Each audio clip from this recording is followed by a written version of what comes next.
அனைவருக்கும் வணக்கம். மேசராசினியர்களுக்கு நிகழ்ந்து கொண்டிருக்கும் ஏப்ரல் மாதம் 8ஆம் தேதி புதன் பகவான் கும்பராசியில் வக்ரம் பெற்றிருந்த புதன் பகவான் மீன ராசிக்கு பெயர்ச்சியாகி மீண்டும் நீச்சம் பெறுகிறார். இதன் காரணமாக மேசராசினியர்களுடைய வாழ்வில் நீச்சம் பெறும் புதனால் எதிர்பாராத திடீர் திருப்பங்கள் ஏற்படக்கூடிய ஒரு தருணமா இந்த புதன் பெயர்ச்சி அமைஞ்சிருக்குது. அந்த வகையில மேசராசினியர்களுக்கு என்ன மாதிரியான நன்மைகள் எல்லாம் ஏற்பட இருக்கு, கிரகநிலைகளின் ரீதியாக இருக்கும் சாதகங்கள் என்ன, பாதகங்கள் என்ன, மேலும் என்ன மாதிரியான முன்னேற்றங்கள் எல்லாம் உங்களுடைய வாழ்வில் ஏற்பட இருக்கு, குறிப்பா இத்தருணங்கள்ல கிரகங்களுடைய சஞ்சார நிலைகள் என்ன என்று பார்க்கும்போது ரிஷபத்தில் குரு பகவானும் மிதுனத்தில் இருந்த செவ்வாய் தற்போது கடகராசியில் சஞ்சரிக்கிறார். அதே போல் கன்னி ராசியில் கேதுவும், மீனத்தில் சூரியன், சுக்கிரன், ராகு, புதன், சனி என அனைத்து கிரகங்களும் இணைந்து சஞ்சரிக்கிறாங்க. இந்த கிரகங்களுடைய சஞ்சார நிலைகளின் காரணமாக மேசராசினியர்களுடைய வாழ்வில் குடும்ப சூழ்நிலை ரீதியாக உத்தியோகம், தொழில், வியாபாரம், கலைத்துறை, அரசியல் துறை, மாணவ மாணவிகள், விவசாய துறையினர், பெண்மணிகள் என அனைவருக்குமே என்ன மாதிரியான நன்மைகள் எல்லாம் ஏற்பட இருக்கு என்பது குறித்தான முழுமையான பதிவு தான் இந்த வீடியோவில் விரிவா பார்க்க போகிறோம். அந்த வகையில புதன் பகவானை பற்றி சற்று விரிவாக தெரிந்து கொள்வோம். அந்த வகையில பொன் கிடைத்தாலும் புதன் கிடைக்காது என்று சொல்வார்கள். அதாவது இந்த இடத்தில் பொன் என்பது செல்வத்திற்கான அதிபதி. குருவை குறிக்கும். ஜாதகத்தில் குருவினுடைய பலம் இருப்பதை விட புதன் பலமாக இருக்க வேண்டும் என்பதையே சூட்சமமாக குறிப்பிட்டுள்ளனர். அந்த வகையில் கல்வி, கலை, வித்தைகளுக்கு அதிபதி புதன் கிரகம். எந்த ஒரு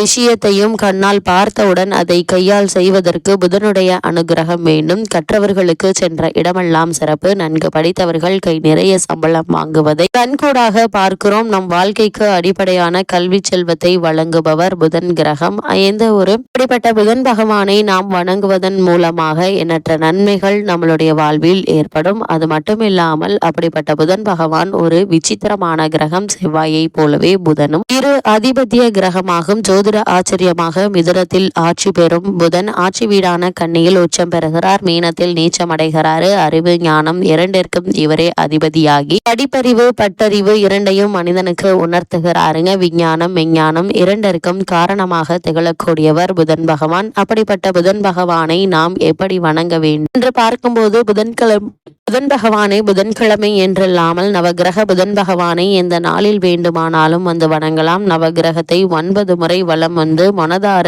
வேண்டிக் கொள்ளுங்கள். வேண்டியதெல்லாம் புதன் பகவான் தந்தருள்வார். அது மட்டும் இல்லாமல் 6 லக்னங்கள் இறந்தவர்களில் புதனுடைய வலு குறைந்து பலவீனமாக இருப்பவர்கள் சீர்காழிக்கு அருகில் இருக்கும் திருவெண்காடு எனும் ஊரில் கோவில் கொண்டிருக்கும் ஸ்வேதாரணீஸ்வரர் புதன்கிழமையில் சென்று வழிபட்டால் நல்ல பலன்கள் கிடைக்கும். சென்னையில் இருப்பவர்கள் போரூரிலிருந்து குன்றத்தூர் செல்லும் வழியில் இருக்கும் கோவூரில் குடிக்கொண்டிருக்கும் சுந்தரேஸ்வரரை வணங்கினால் கூடுதலான பலன்களை பெறலாம் என கூறப்படுகிறது. அந்த வகையில் மேசராசியை சேர்ந்த அஸ்வினி, பரணி, கிருத்திகை முதல் பாதம் வரை உள்ள நட்சத்திரக்காரர்களுக்கு புதன் பகவானுடைய இந்த மீனராசி நீச்ச சஞ்சாரத்தின் காரணமாக என்ன மாதிரியான நன்மைகள் எல்லாம் குடும்ப சூழ்நிலை ரீதியாக ஏற்பட இருக்கு என்று பார்க்கும்போது செவ்வாய் உங்களுடைய ராசிக்கு 4ஆம் இடத்தில் சஞ்சரிக்கிறாருங்க. அது மட்டும் இல்லாம 2க்குரிய சுக்கிரன் உங்களுடைய ராசிக்கு 12இல் இருப்பதால பலம் அதிகரிக்கக்கூடிய ஒரு தருணமாக தான் இந்த புதன் பெயர்ச்சி அமைஞ்சிருக்குது. உங்களுடைய முயற்சிகள் அனைத்துமே முன்னேற்ற பாதையில் நடைபெறக்கூடிய ஒரு தருணமா அமைஞ்சிருக்குதுங்க. அதே போல உங்களுடைய ராசிக்கு 3, 6க்குரிய புதன் கும்பராசியில் வக்ரம் பெற்ற நிலையில் சிறப்பான பாதை பிறகுங்க. பத்திரிகை துறையில் உள்ள நண்பர்கள் நல்ல வாய்ப்பினை பெறக்கூடிய ஒரு தருணமாகவும் அமைஞ்சிருக்குது. சுய தொழில் புதிய பாதைகள் திரும்புங்க. அதே போல பயணங்கள் ஆதாய அமைப்பில் இருக்குங்க. அலுவலகத்தில் புதிய பொறுப்புகள் கிடைப்பதற்கான சாத்தியக்கூறு நிறைந்த ஒரு தருணமா தான் இக்காலகட்டம் அமைஞ்சிருக்குதுங்க. தேர்வுகள்ல வெற்றி பெற இருக்கீங்க. வேலை வாய்ப்பு இல்லாதவர்களுக்கு வேலை வாய்ப்பு கிடைக்குங்க. அதே போல வாகனங்களையும் மாற்றும் அமைப்பு உண்டு. புதிதாக வாகனம் வாங்க வேண்டும் என்ற விருப்பம் உள்ளவர்கள் அதற்கான முயற்சிகளை மேற்கொண்டு வருபவர்களுக்கு சிறந்த ஒரு தருணமா இந்த புதன் பெயர்ச்சி அமைஞ்சிருக்குது. அது மட்டும் இல்லாம மேசராசினியர்களை பொறுத்த வரைக்கும் உங்களுடைய ராசிக்கு 12ஆம் இடம் கூடுதல் பலம் பெற்றிருப்பதால் செலவுகளை கவனமாக செய்யுங்க. உடல்நிலையை கவனித்துக் கொள்ளுங்க. வரவுக்கு மிஞ்சிய செலவுகளை கட்டுப்படுத்தாவிட்டால் கடன் வாங்க வேண்டிய ஒரு நிலை இருக்குது. கூடுமான வரைக்கும் கடன் வாங்குவதை தவிர்த்து கொள்வது மிக மிக நல்லதுங்க. உஷ்ண சம்பந்தப்பட்ட உபாதைகள் ஏற்படலாம். அதனால உங்களுடைய உடல் ஆரோக்கியத்தில் அதிக கவனம் செலுத்துவது மிக மிக நல்லது என்பதை கிரக நிலைகள் மீண்டும் மீண்டும் அறிவுறுத்துதுங்க. அதே போல இக்காலகட்டங்களை பொறுத்த வரைக்கும் பெரும்பான்மையான கிரகங்கள் உங்களுக்கு ஆதரவாக சஞ்சரிக்குதுங்க. வருமானம் போதிய அளவிற்கு இருப்பதால பணப்பற்றாக்குறை என்பது ஏற்படுவதற்கான வாய்ப்புகள் இல்லைங்க. செவ்வாயினுடைய நிலையினால உங்களுடைய முயற்சிகள் அனைத்திலுமே வெற்றி கிடைக்கக்கூடிய தருணமா தான் இந்த புதன் பெயர்ச்சியும் அமைஞ்சிருக்குதுங்க. அதே போல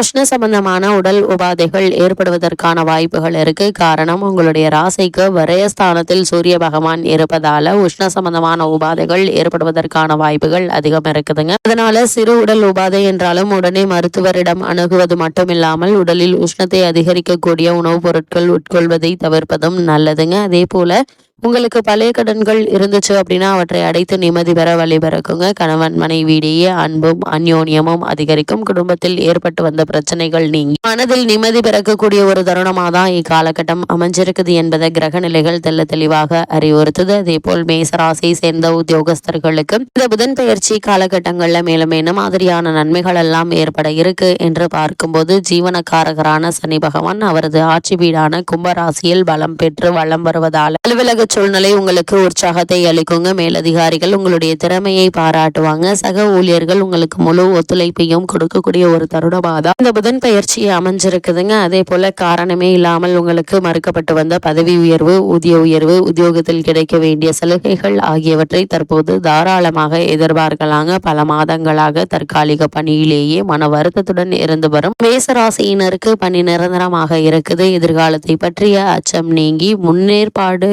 முன்னேற்ற பாதையில் நீங்கள் பயணிக்கக்கூடிய ஒரு தருணமா இந்த புதன் பயிற்சி அமைஞ்சிருக்குதுங்க. மேசராசியை சேர்ந்த தொழில் மற்றும் வியாபாரம் செய்பவர்களுக்கு வர்த்தகம் சம்பந்தப்பட்ட சனி, சுக்கிரன் மற்றும் செவ்வாய் ஆகிய மூவருமே இந்த புதன் பயிற்சி காலகட்டங்கள் உங்களுக்கு ஆதரவாக இருப்பதால இந்த தருணங்கள்ல உற்பத்தியை சிறிது அதிகரிக்கலாங்க. சக கூட்டாளிகளும் வங்கி போன்ற நிதி நிறுவனங்களும் உங்களுக்கு ஆதரவாக இருப்பாங்க. புதிய முதலீடுகள்ல அளவோடு இறங்கலாம். ஒரு சிலர் உற்பத்தியை நவீனமயமாக்கும் முயற்சியில வெற்றி கிடைக்க இருக்குது. வெளிநாடு சென்று வரும் ஒரு சாத்தியக்குறு ஒரு சிலருக்கு அமைய இருக்கு என்பதையும் கிரக நிலைகள் தெல்ல தெளிவாக அறிவுறுத்துதுங்க. அதே போல மேசராசியை சேர்ந்த மாணவ மாணவியரை பொறுத்த வரைக்கும் முக்கிய கிரகமான புதன் நீச்சம் பெறுவதால உங்களுக்கு கல்வியில் நல்ல ஒரு முன்னேற்றம் எந்தவித தடங்களும் இன்றி நீடிக்குதுங்க. பாடங்கள மனம் ஆர்வத்தோடு ஈடுபடுங்க. உயர்கல்விக்கு உங்களுடைய விருப்பம் போல் இடம் கிடைக்க இருக்கு. தற்போது நடைபெற்று வரும் தசாபுக்திகள் அனுகூலமாக இருக்கும் பட்சத்தில் விசேஷ உயர்கல்விக்கு பண உதவி எளிதில் கிடைக்குங்க. நேர்முக தேர்வுகள் இருந்துச்சு அப்படின்னா சரியான விடையளித்து நல்ல வேலையும் கிடைப்பதற்கு சாத்தியக்கூறுகள் இருக்கு என்பதை கிரகநிலைகள் தெளிவுபடுத்துது. விவசாயத்துறையினரை பொறுத்தவரை மிகவும் அனுகூலமான ஒரு காலகட்டம் என்று தாங்க சொல்ல வேண்டும். அடிப்படை வசதிகளுக்கு எந்தவித தடங்களும் இருக்காது. பழைய கடன்களை அடைப்பதற்கு வழிபிறக்க இருக்குதுங்க. பெண்மணிகளை பொறுத்த வரைக்கும் குடும்ப நிர்வாகத்தை ஏற்றுள்ள பெண்மணிகளுக்கு மகிழ்ச்சியான ஒரு தருணம் என்றுதான் இந்த புதன் பயிற்சியை சொல்ல வேண்டுங்க. பண வரவிற்கு எந்த ஒரு பற்றாக்குறையும் இருக்காதுங்க. குடும்ப செலவுகளை சமாளிப்பதில் எந்த ஒரு பிரச்சனையும் இல்லாத சுமூகமான ஒரு தருணமாகவே இந்த புதன் பயிற்சி அமைஞ்சிருக்குதுங்க. மேசராசினியர்களுக்கு புதன் பயிற்சி காலகட்டங்களில் கிரகநிலைகளின் ரீதியாக கூறப்படும் பரிகாரம் என்ன என்று பார்க்கும்போது, புதன்கிழமை பெருமாள் ஆலயத்திற்கு சென்று தீபம் ஏற்றி வழிபடுங்க. எண்ணற்ற நன்மைகள் உங்களுடைய வாழ்வில் ஏற்படும்.